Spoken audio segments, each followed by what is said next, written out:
To start a live online class, head to the Classroom page. You can easily find this option in the left-hand menu of your dashboard. Once on the Classroom page, you have two options.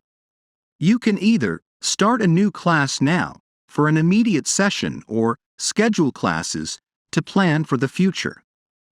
When creating a new class, remember to select the groups or specific students you'd like to invite.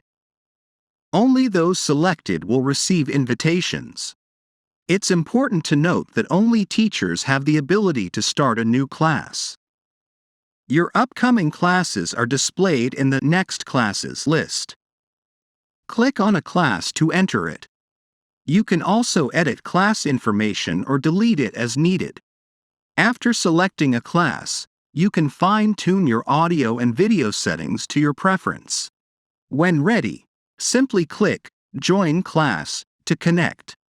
While in an online class, you can easily update information such as the class name or the list of invited students.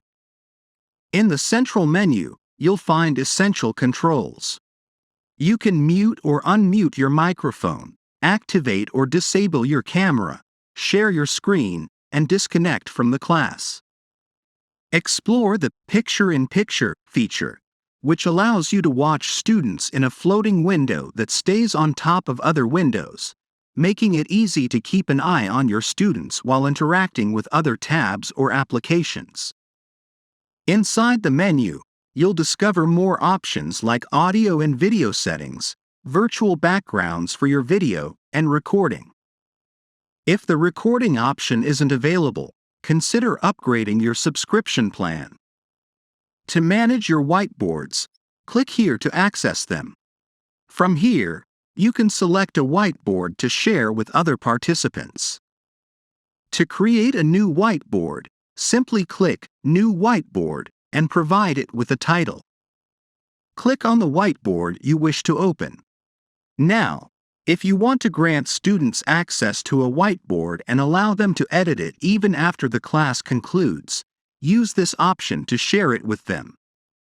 You retain control over creating, sharing, and deleting whiteboards as a teacher. It's essential to note that when you delete a whiteboard, it is also removed from the student's access. Class notes are collaborative text documents that both teachers and students can write on. You can create and manage your class notes just like you do with whiteboards. Just like the whiteboards, these notes are automatically saved and can be reused in future classes. Finally, don't forget to utilize the Classroom's chat feature to send text messages or files to class participants. Keep in mind that messages in this chat are deleted when the class ends.